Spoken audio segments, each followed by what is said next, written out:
my father-in-law's government. It's my father-in-law, he's a father. Why does he get so bad to the extent of, behaving in an intolerable way? It is very painful, by the way. You see, I know. When I was listening to it, I had several things. Actually, everybody in this government is related to us. That we are the creators of all those problems for His Excellency. That even this campaign has been very hard because it was our contribution to the failings of government service deliveries. And really, this was including, the transport sector, the market sector, every sector actually. It is blamed on us that actually, particularly you, are the person who is failing everything. Plus your counterparts, that is the whole thing.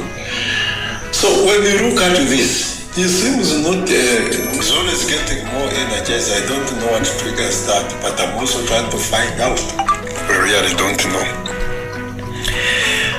Sometimes I get so weakened and I really fail to even reason out how I can handle this man.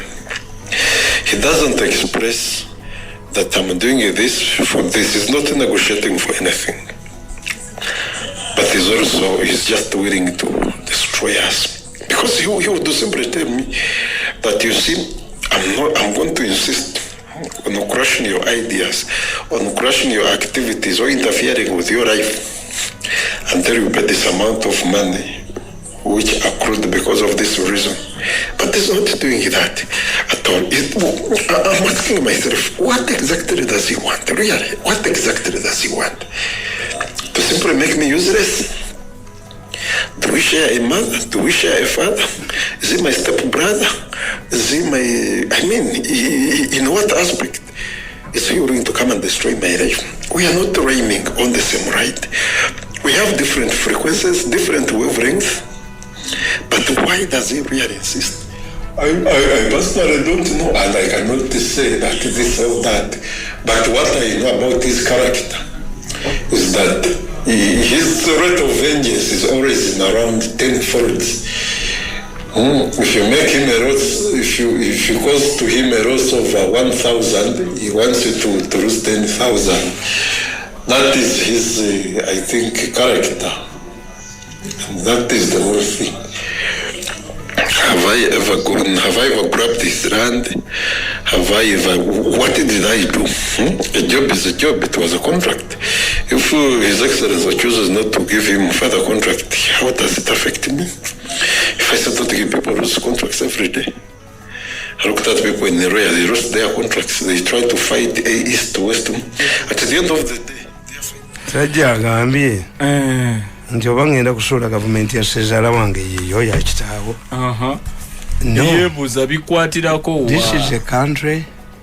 They are not quarreling over Mzei's estate. They are not involved myself.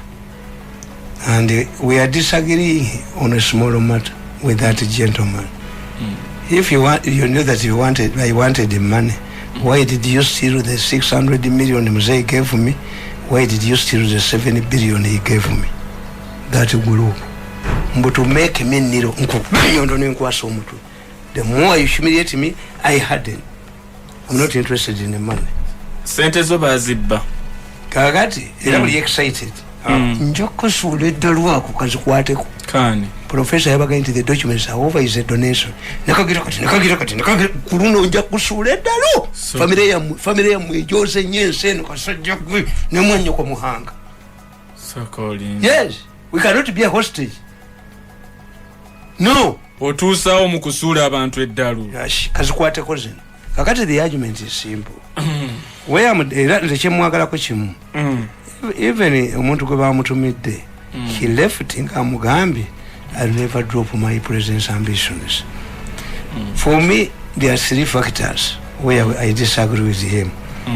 One, for him he says Mzee cannot complete his term. That's his own opinion. And it makes us strong. Why?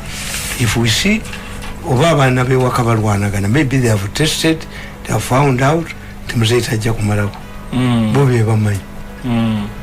It depends on your reaction.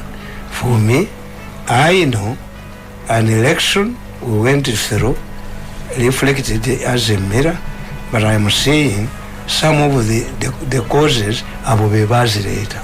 Nemuwamba ennyanja, nemuwamba omusenyu, nemuyingira informal sector, nemusindika omukazi muwina agobe kayongo. These are omuganda abera mu regions baba kubiramu buli bamu bayina ensonga zaabwe Buganda, Busoga. Yes, era mukyatabula. Ebikajjo bye Busoga ani yabibbanga okubabba Abasoga bali mu Basasula. Singa president ebyalo 10 byali agambye bateekemu amasannyalaze gagendayo. Who is responsible for this? You are responsible. Your fellowship, which you are busy reviving now, for sinister motive, is responsible for the poor performance. 2, I have examples. I'm older than him. What happened in Rwanda? I donate a book to the professor because professor coordinates between the societies. Kutesa abandoned them. Yabagobe wina abatera nembwa. Tayinza ku entertaining abusiro. Kakati bakutesa alabi government yezigwa. Nga mistake. Mwanga topodi obote to negotiate with the rebels. Did he obote Mwanga had a stint in Rosira? Obote didn't have. Did he save the government? Nature Mulidam. Wound Agasa Habiariman, cropped up his family against the moderate Hutus, the southern Hutus. Forgetting that Yala PF, she couldn't understand that Yala PF was preparing to go to Rwanda. What happened? The moderate Hutus who had been humiliated by Agasa Habiariman's family. So RPF has a average. But Agasa Wilingimana, Alex Kanyalengwe, but Major Lizinde, these one joined the RPF because they thought that RPF would provide them with a military wing to balance the forces. And the Hutus in the power. You think it will not take the Hutus 50 years? Do you expect UPC to come to power again? Ogeza ko okulaga nti NRM singa bajemenyera. Chinza okuzibuwala okudengulu n'okuddamu fuga wano. You go to Malawi. Mama Kazamira made a similar mistake. Mama Kazamira was the first lady. Naye nga bamwita hostess. Kazamira bamuga nti Kamuza akaddi Ingwazi the Rayoni. Mama Kazamira n'agaana party leaders nga yalowooza nti Irukontwe Nairo Kamuzu. Kamuzu was decisive, defeated. He left his state house in a stretcher. He was only saved. Tibakiri Muluzi taking over yayita mwinaako anga teyamutulugunya is an old man. So I've seen it where bana abajasi be Sudan. How did they do? They mess up things.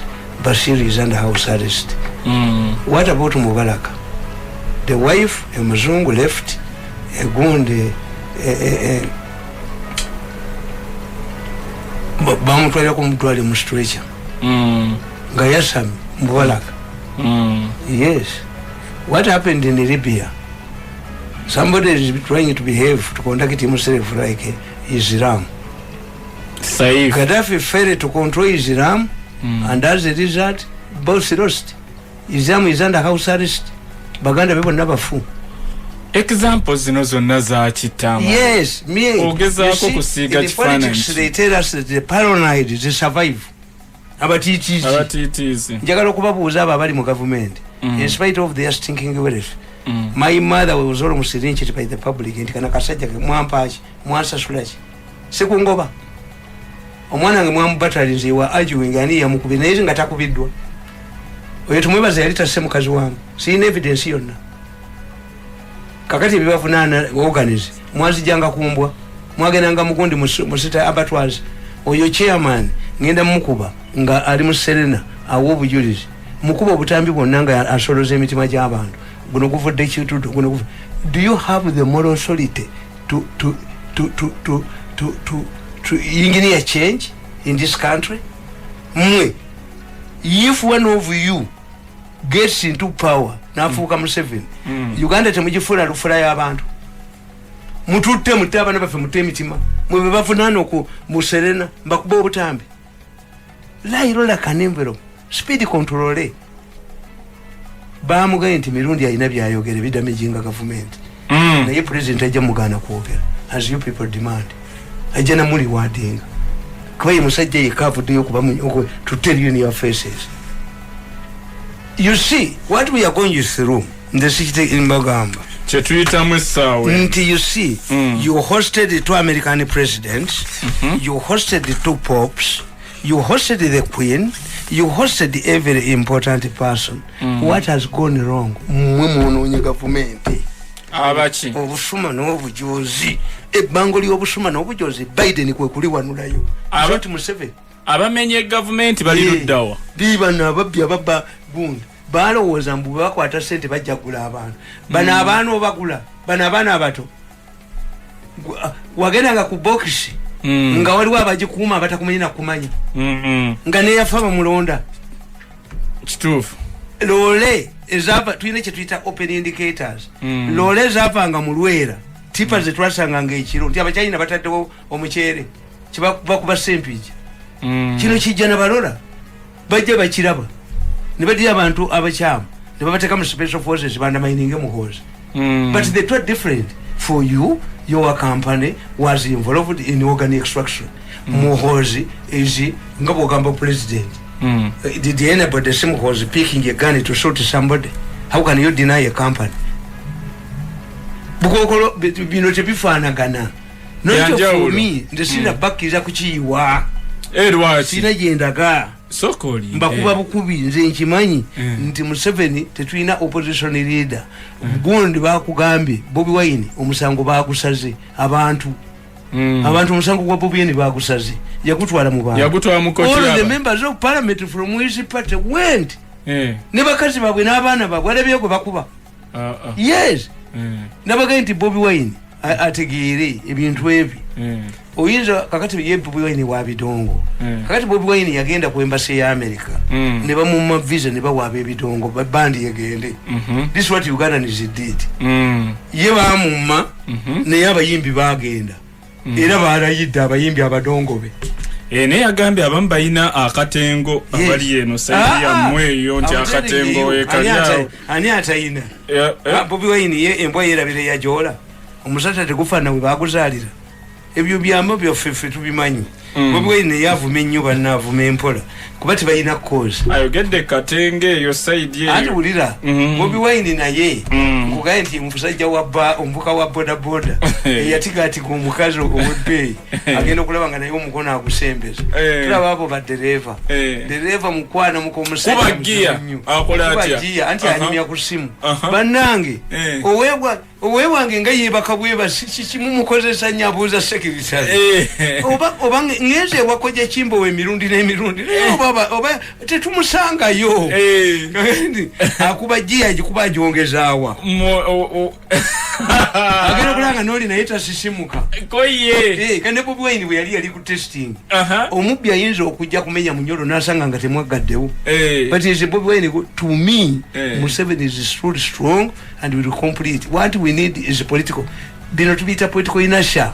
Naye abamusemberedde nga balooza n'ekisanja tajja kusobola kimalako. No babbi bati agenda bakwata. Kyovolaba nti when I hear Rwamirama, Rwamirama is aware that the president has instituted an audit in Enzige. Enzige. Museveni has instituted an audit in COVID. Museveni has instituted an audit in Reya. Chokola bono mukazi kitutu yadduka mbu agende agazetinge body evewo adduke kitutu jakwatibwa. All these people are going to be arrested. There is a time when a president must borrow the heads of his to survive. Kubombe Museveni na bano. Singa Museveni akera kuma chondi Rwamirama ku pick up ne bala batayana ku pick up nga amyuse nga zali ne bala batumwebaze emboko ezibe Museveni atateka tumwebaze mu cabinet. Engoma ezivuga Museveni abeka mwenga baba deseli batalabanga. Soko lindatenga be bamulonda ne bamukomyawo. Yatide no muntu we namuteeka kulandi buli wamu wonna kasibyewo kagolo Museveni alabeko abantu bekamwenge nga Fulanka tumwebaze tali mu government awulire embuto ezivuga awulire embuto ezivuga ategeera abamwononera obululu abo be bamanyi mweni alema ategeboonafuya nti Muwanga had killed many people in Nail Manson. Muwanga could not clean his record. Immediately he removed the Obote. The Bayekera said, we don't want Muwanga. Hey, Nyerere yabuza President Museveni, why do you harass this man? It is Baganda. He killed Baganda, not me. Muwanga killed many Baganda in Uganda. But I think the government agenda kuwanakola ngono. Nateka UPC Buganda to clean himself. He is to save him. So we are disagreeing on a small matter. Chiche mutakanya ko. Ya yagala yenga ya afuga. Ata afuga kati. Ayu marketable. Afuga ngo. Ani akumanyi oli mwana wani. Ani akumanyi. Kozi bimba lwani. Ana kumanyi. Yes. Bali bagenda kuwamba President Museveni bamujjamu Ministry of Defense. As Minister of Defense. Bali bagala kuwamba government n'ababoza naye mwani abamanyi. Kakati zembagamba. Nti bwe tuba twagala okukyusa eggwanga abakyusa eggwanga bali basatu. Bebani na a revolutionary like Museveni. A liberator like Museveni. Eggwanga liri wala. Yalijja and a reformist. Ona gwa mukitiiki ona ayagala okufuga eggwanga is a reformer. He portrays himself as a reformer. If you are portraying yourself as a reformer, write a document of what you have seen that are going wrong, submit it to your father-in-law. Based on a research desk. Yes, because I have a structure. To me, these are ingenuity. Byonna bimulaba wano biri ingenuity. Byonna biva mu lubiri. All of the problem we are having originate from battles in the palace. Biba bikola. Who planted the people? Gwe kankubuli abasayi ebayina ebifaananyi.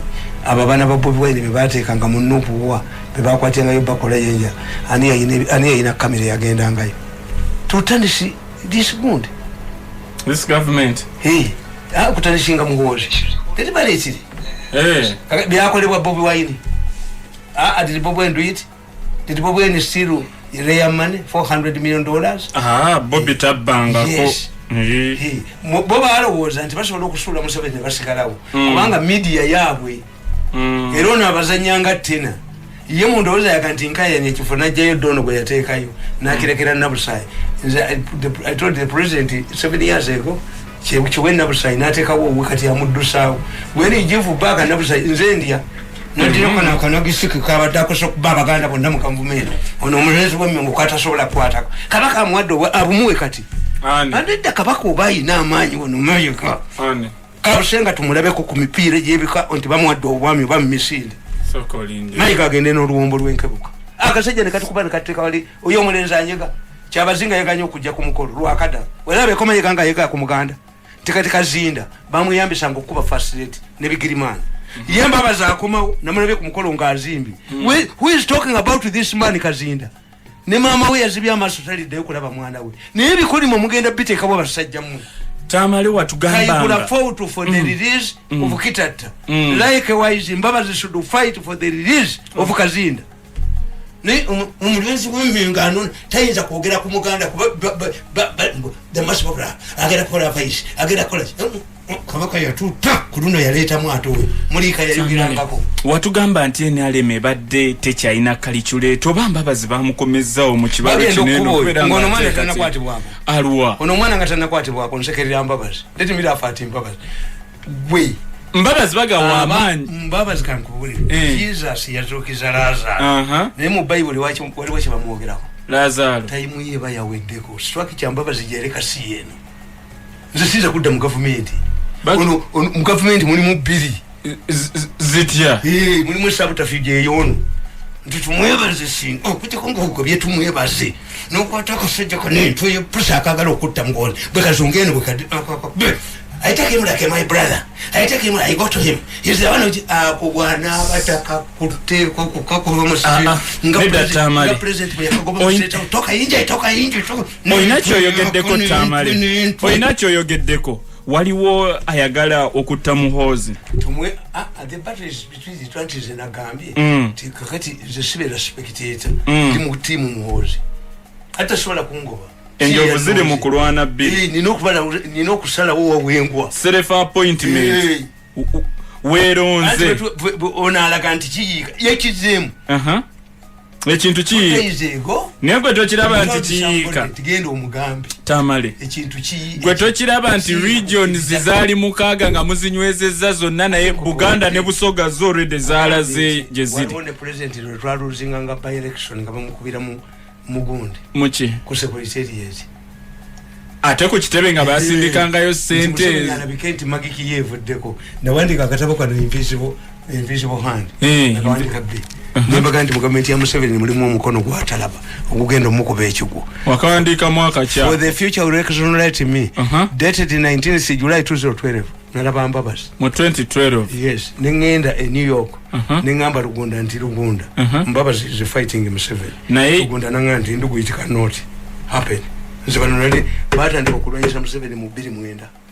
Naye waweza kuleta ekiteeso. Museveni yali tanaba nakulayira. Kakoza naleta ekiteeso ekyemyaka. Nimbaga bavuma Museveni. Nga bali ne naye katika koze ngalabi yajugumuza olumala okukozesanga bakusuulanga katika koze ngalabi sejembe ne bakaleta mu parliament mbo kavudde bweru kasinika amanyi mbo parliament bagigala olwa covid bahati ayise sente ka parliament eriyo naye katika liruda wakaka nedda Tamale bwobera nga walaba subterfuge mu 2012 nga Mbabazi yagikulemberamu amaanyi ga Mbabazi gakyaliwo katesa weno nanta kati ate otugamba mulala mugende munonya akasajja omusajja omita kavubuka kati kakaddewo bakaita musanvu w'eggwanga Obadia Semakula musanvu w'eggwanga Obadia yasambirako ku timu y'eggwanga yagoba balatigo mu kisaawe yagoba bakirunda abakadde ng'abawuza ati nti Mbabazi akyalina amaanyi gakajjawa Lazaro we yazuukira yakola yoki Yesu yali abalaga nti omuntu bw'amala okufa biba biwedde mu politics toyina ekyo zaka nkubulira kati kyogamba Mbabazi yafa omukazi nga yanobye n'agenda abaana ne bakula bokkanga taliiwo wadda bamugoba kuba bakula mu life etaliiwo Mbabazi has structured his government which has been taken over takyaddayo kufuna ndegerete gyali ayina you rather appoint another mukiga naye Museveni alabika yamulabyemu ekintu oba yamulese kumugambira ku bannantagambwa ako tajja kuddayo kubeera na crowd eri gye yalina luli bagenda egindi enambole emmotoka ye ne bagijjawo n'aginoonya n'ebula yombuuzako nale omenye enamba y'emmotoka yo simanyi omenye enamba y'essimu yo simanyi mukazi we yeyeja n'amupiikingawo naye ate tasobola you cannot go back Tamale gwe watugambanga nti yasonganga bwati nti ngenda maaso bwe bigaana nkomawo what he has to do nabagamba jju nali ngeze ku mukolo ng'abadp bajaguza okuwangula oba LC5 wekasanda nembaga nti mugamba buli mawe yaliwo nembaga nti mawe simunafu gwalwana naye w'amaanyi kubanga mawe otegeera nti simunafu azimbye ekitebe ekyalema beni omugagga ne simogere yayina ekitebe kiri ludda wa Tamale erubaga bazimbye kyawedde yazimbye awo kubali ntuma nankubule abaddepi bafuna poloti poloti yettatu ku Jinja Road mu 1958 yabalemu okuzimbamu ekyaliwo naye ekiwanuka mugagga ekyaliwo be ono yataddewo kasitwaka ekyo bakayita nembagamba nti kijja kutuuka ekiseera abaana baffe batubuuze nti Museveni yabafuga ati emyaka 4 nga tumugamba tutya kuba yajjanga ensangi gyewala nnyo okutusanga ensi ekyuka between 50 and 45 years okujjako Soviet Union yakola pusinga ku 70 nembaga nti kakati mulabe Dani Mugula najja wano n'ayimba nabana abayimba ekigambo ekimu ngono Spice Diana abalala bagikoona Jozala wa bagikoona abalala kwe bafiira endongo ey'omu nnyumba anedda Tamale ebyo mu nyumba kwa byongerako agamba mu nyumba ya ku stage chigwa amatera amachichigwa nabagamba balete Diana one balete ne Dani mugula yimbeza amagezi basebata bana bavuka bagalana nati generation eriwo yabino generation yambabazi we yabaliranga bano balala I'm telling you ndikakati singa abantu bano baina amagezi zegenina you've been saying that it is not bad for Northern to be Chief Justice and in Northern to be Deputy Governor to be Deputy Governor and in Northern to be Speaker kakati ate amongi okuba wachi oba Speaker kabugende mu East no Deputy kino kikolera kino ngaba ine emitwe kino kikolera kino kino kikolera kino otugambye bwabeera nga Chief Justice ava mu North ne Deputy Governor kimubadde muliko ne bakibategeza ne Speaker ne Deputy nabe bigende mu region emu kubanga tukirabyeko wale kati batagala bayina okubeera wo batagala nedda nga bwe tulaba ne President ne Prime Minister mu West kata tukitandike tutyo has a lot of money but he should go to the drawing board killing me I don't want him money. If I want him money, Museveni gave me 7 billion. Konja kutakula kasajja gwe nikagenda batesha ne kadisa ne bazitwala billion musanvu ne kazitwala gwe kuluno kasajja gwe olege entwe eyo zijoze kwateko ojja mukola ki ako nyiza nokukagalikizo zaako sokoli data mali yange ekinyiro obusungu bwenkayinako taki that money you see kasajja gwe nento yaku n'obuto bukajagadde kana kwala ne kajogera mu parliament kande kajoga abantu family yemwe yazalaji what could tell us the contribution you contributed to this country mulyoke mutujoge mutule ku mitwe mutunyale ngeze no genda kale bera bulungu wala kavuma kada oli okuzikigwe what do you have to attack kada tubebaza okubeera olero nikereka kabike kakoze iki no don't humiliate this nation. We are still around. Abantu babuza nti cabinet yo vice agenda vawa kubanga bwe bali bakyogerako kadaga yakigaali a very humble person until the constitution is changed. He's an assistant to the president wololewa president afukibwa bannakalima bamukyoge bamuneko mbukadaga agende simpana ebiko inembi wanula kadaga dawabwe ejjoko lino kuwa nagano genda yo siriwo tuiza kunjoka katawoloma am I overthrowing if I'm overthrowing the government but yes separate the family property from government all of us can suffer because of your gund into ye aloza yasobola okufuga eggwanga why do you believe ani amumanyi tamale n'abala babadde mbalina patriotic group ziruda abamu babadde bagamba nti nno Kadaga baagala kumulemesa kubanga Bobi Wine yawangula Busoga tugambe nti ne Buganda Bobi Wine olw'okuba yawangula Buganda tegenda kufichalinga Buganda mu cabinet yammwe ne future yammwe badafanana nti Buganda ne Busoga yali jiwangudde Abaganda n'Abasoga tuli mu private sector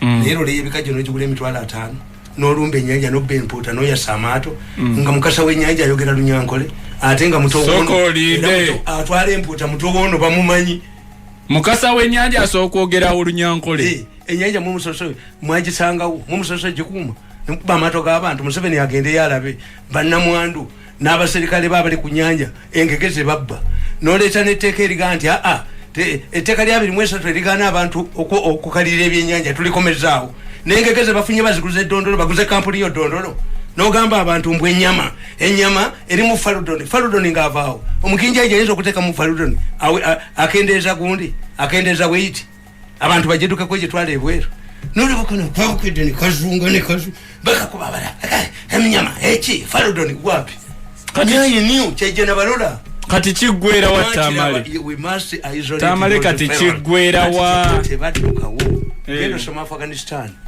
Najibula bwe yategeera nti abalasa babakubye bagenda Najibula yali adduka naye adduke bamukwatira ku kisaawe ne bamukomyawo todduka Najibula nayingira embassy ya Russia abatalibani bamujjamu ne bamusala omutwe gw'odduka ki why are you running out tusibule tamale they are reviving the fellowship the fellowship that has caused Museveni trouble, you should be very ashamed to good. Fellowship, Yamba Museveni, Muyambe. Tamale, what do you expect on Monday? Havantu bagambo balugenda kubera lutalo sinzigo. Osobola kubera kumbaga yongola balumbe. Yes, ekikulu kiri kimu abalemeredde. Omukazi akwagala orepenga mu raping. Sente beche tekyosoka londa tukole nankabirwa. Oba mukadaga oba sekadaga. Nankabirwa bamubanja abaana. Baana ki? Abawandikirwa ngebuwe. Nga batwalibwa. Abaana bawandikibwa kulirane wa minister nankabirwa you will pay. Nagenda ekibuga ne yewana. Right honorable mpagenda kubera prime minister. Mpolisi mubikoyi byo. Mu kibuga kyo munobera meya.